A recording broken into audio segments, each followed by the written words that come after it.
또 이런 말이 있습니다. 그는 곧 나를 칭견한 것이며 그래도 그대 자신도 칭견한 것이 되고 비구성과 모든 보살들을 칭견한 것이 되나니라. 그래서 부처님을 칭견한다는 게 이게 엄청난 일이죠. 아주 지금으로서는 참 아주 힘든 일이고 그렇습니다. 그런데 안부경전에 이런 말이 있어요. 박하리 비구경이라고 하는 것이 있는데, 박하리 비구라고 하는 사람이 나이 들고 병이 들어서 어느 날 죽게 됐어요. 거의 이제 머지않아 죽게 됐는데 어느 신도님 집에서 마지막 이제 숨을 거두게 됩니다. 그런데 그 신도님에게 시켜서 내가 부처님의 제자로서 마지막 부처님께 예배라도 한번 하고 절이라도 한번 올리고 내가 눈 감는 게 소원이다. 부처님이 멀지 않은 곳에 계시니까 가서 그 말 좀 전해주시오. 이렇게 부탁을 했어요. 그러니까 신도님이 그 말을 가서 전합니다. 전하니까 부처님이 달려옵니다. 달려와서 그 박하리 비구 당신 제자 보고 어떻게 뭐 물이라도 좀 마시느냐 견딜만 하냐 이렇게 몸이 아파서 정말 애석하구나 이렇게 이런 말씀을 하게 됩니다. 하니까 이 박하리 비구가 부처님도 참 감동해서 눈물을 흘리면서 일어나서 절을 하려고 합니다. 일어나서 예배를 하려고 합니다. 그때 부처님은 아주 돌변해가지고 그 썩어가는 몸뚱이로서 내 썩어가는 몸뚱이인데 절 한 번 더 한들 그게 무슨 의미가 있느냐. 썩어가는 몸뚱이가 썩어가는 몸뚱이인데 절 한 번 더 한들 그게 무슨 의미가 있느냐. 나를 본다고 하는 것은 나 부처를 본다고 하는 것은 나의 법을 봐야 나 부처를 보는 것이다. 유명한 말을 남기죠. 거기서 법을 보는 자는 나를 보고 나를 본다고 하는 것은 나의 법을 보는 것이다. 얼굴만 보고 하면 그게 무슨 의미가 있냐. 내가 어디 얼굴이냐.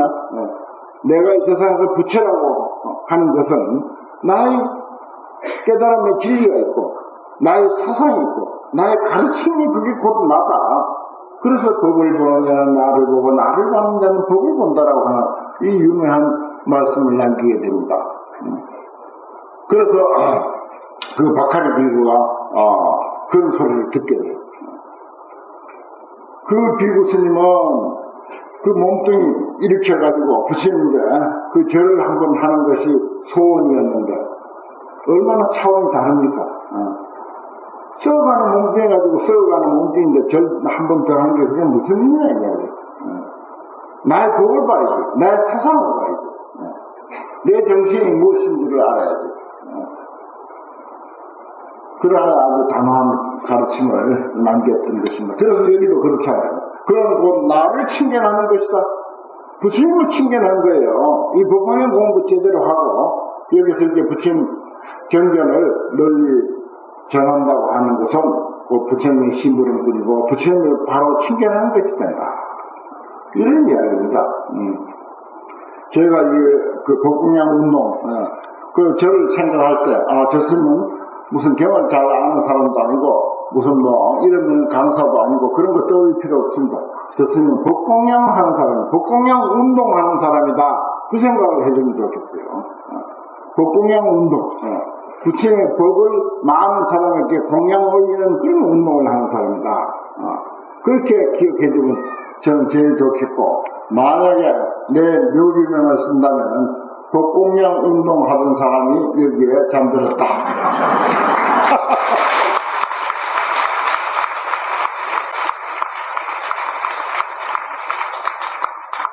그래서 그동안 평생 살면서 많은 성자들, 존경할 만한 그 수행자, 스님들을 전하는 대로 많이 알고 있습니다. 근데 그 중에 꼭 이 기회에 소개하고 싶은 분이 있어요. 누군가 하면은 대만에 계시는 정공법사입니다. 정공법사. 정공법사와 아울러서 또 내가 존경하는 정엄스님, 그분은 이제 나중에 내가 이야기하게 될 것이 정엄스님도 있는데, 정공법사라는 분이 있어요. 이분은 불타교육기금회라고 하는 모임을 만들었어요. 불타교육기금회라고. 누가 가보니까 뭐 학구방만 한 2, 3평짜리 조그마한 사무실 하나 가지고 있더래요. 당연히 절도 없고 조그마한 사무실 하나 가지고 전 세계에다가 북공양 운동을 하는 사람입니다. 전 세계에다.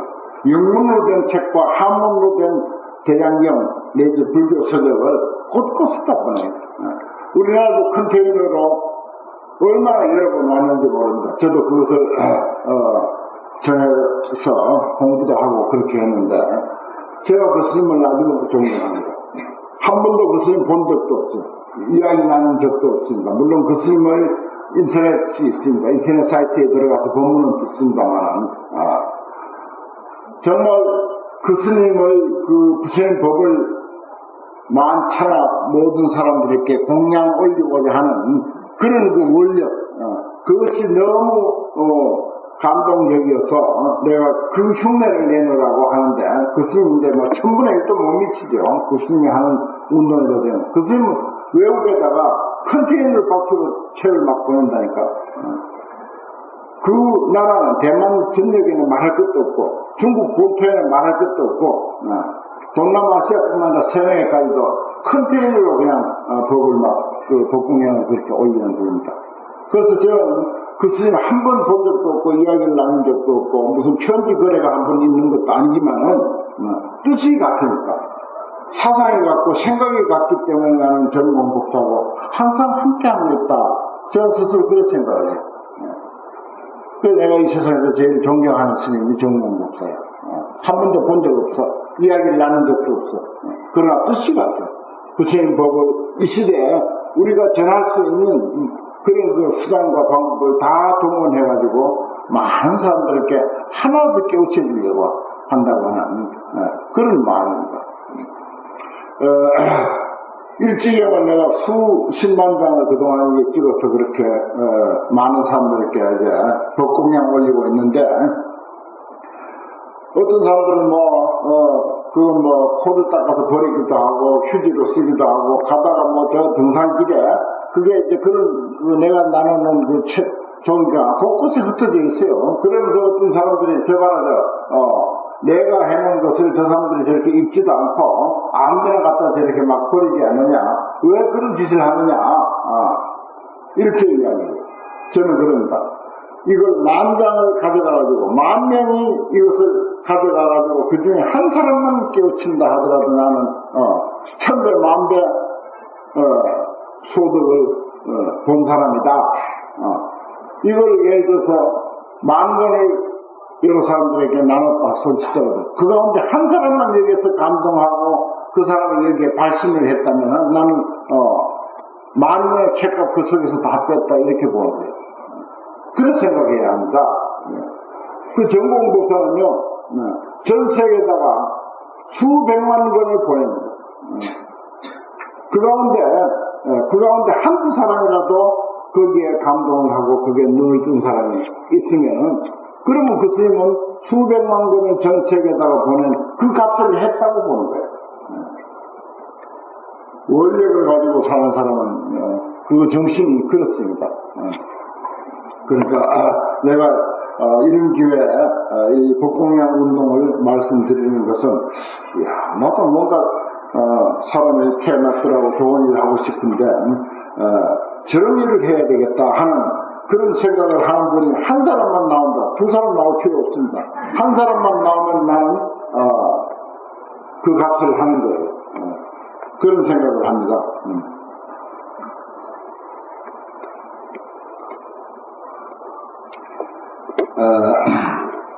사리불리여 그대도 오히려 이 경전에 대하여 믿는 마음을 가지고야 들어갈 수 있거늘 하물며 다른 성문들이겠는가?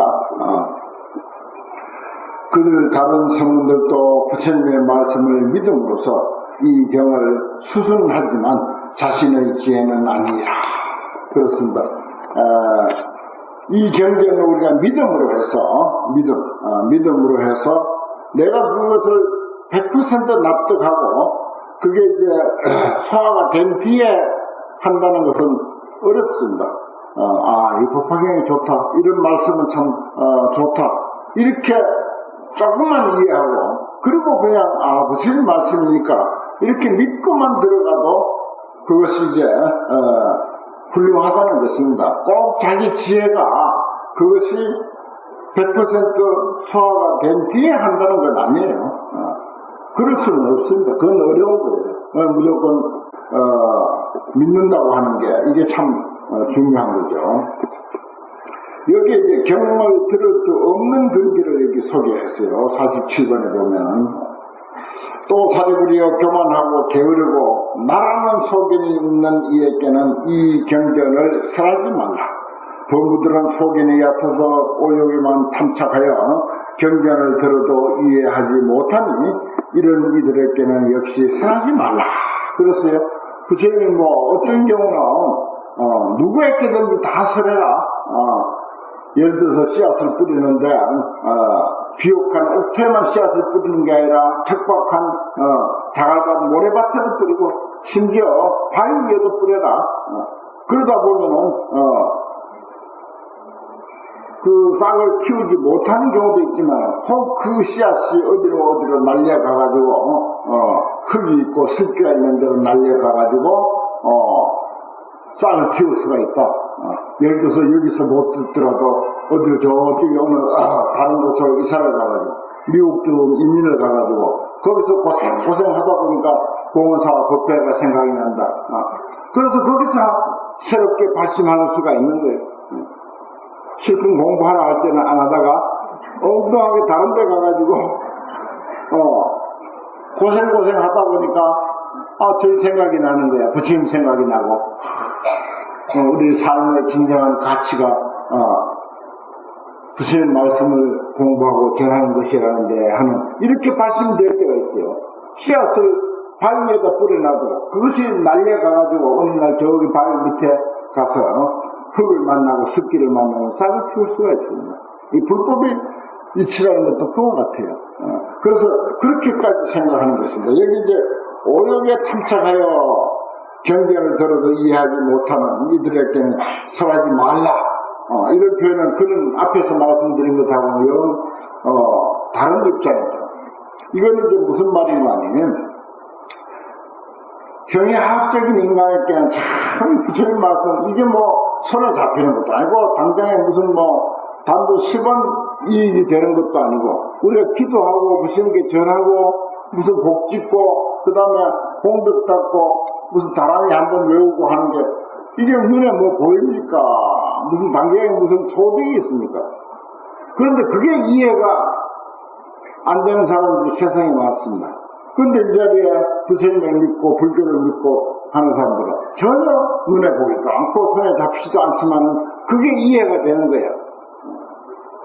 사람의 차원이 그렇습니다. 똑같은 사람인데 형이상학적인 인간이 있고 형이하학적인 인간이 있어.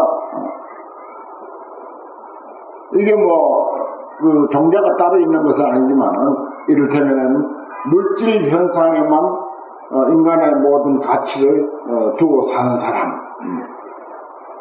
그런 사람들이에요. 그런 내용들 여기에 이제 계속 이제 나옵니다. 여기에 또 만약 어쩌다가 예를 들어서 이제 이 경전을 듣고 비방하면 받아들이지 않는다면 과보를 받는 그 내용을 여기다 쭉 이제 부처님이 설명해 놨어요.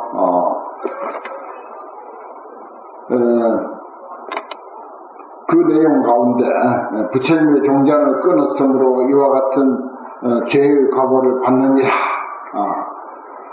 그러면서 이제 진리를 등진 보이지 않는 진리에 대한 이해가 없는 사람의 삶을 여기다가 이제 쭉 소개한 내용입니다. 47번, 48번요. 그러다가 이제 어떤 말이 나오는 거 아니, 오직 생각하는 것은 물과 풀뿐이요. 동물이 돼가지고 그렇단 말입니다. 예를 들어서 당나귀나 낙타나 소나 말이나 이런 어떤 동물이 돼가지고 그들은 오직 생각하는 것은 물과 풀뿐이고 다른 것은 모르느니라고 했어요.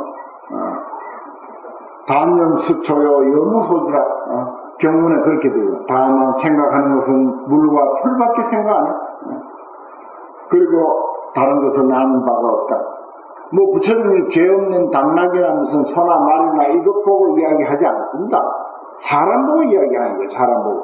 여기에 말은 당나귀나 무슨 뭐 소나 말이나 이런 것을 지칭했지만 당나귀나 소나 말이나 같은 그런 사람을 말하는 거예요. 그런 사람. 그런 사람은 그야말로 그저 자나깨나 그저 먹고 마시고 자고 기껏 생각한다는 게 의식주 그것만 생각하는 거예요. 평생 의식주 그 문제 하나만 가지고 생각하는 거예요. 그 얘기입니다. 우리가 사람으로 태어나서 또 다행히 부처님 법을 만났는데 기껏 그래 부처님인데 이런저런 법문 듣고 불교대학 다니고 불교 공부하면서 의식주 문제 해결에 평생 마음을 거기다 묶어가지고서야 어찌 부처님 제자라고 할 수 있겠습니까? 그래도 의식주 문제하고 또 다른 차원의 그 생각을 할 줄 알고 그 다른 차원의 눈을 뜰 수 있어야 이게 사람이죠. 동물하고 다른 점이 바로 그 점 아닙니까? 그래서 그런 문제를 여기서 바로 집어서 이야기 안 하고 나는 바로 집어서 이야기한다.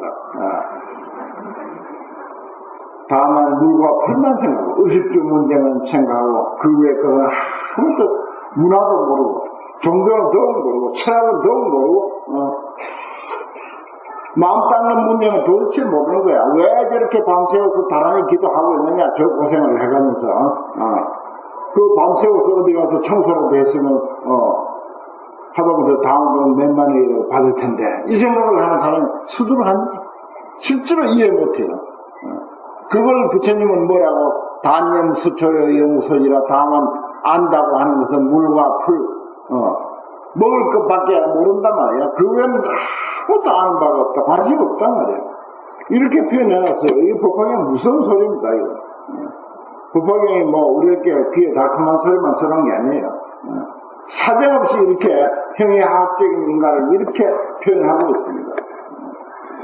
우리도 채찍을 맞을 때는 맞아야죠. 부처님으로부터 채찍을 맞아야 되지 않습니까? 내가 이 구절을 보고 법화경을 공부하다 이 구절을 보고 얼마나 여기에 참 반성을 하고 감동을 했는지 사람으로 태어나가지고 먹고 입고 자고 할 그런 그 의식주 승속을 마련하고 우리 공이 의식주 문제만 목을 메고 그렇게 산다면 그건 뭐 사람이랑 할 게 있느냐? 동물이지. 동물들도 의식주 문제 가지고는 아주 열심히 합니다. 또 지새끼 위하는 건 더 잘 위해요, 사람보다도.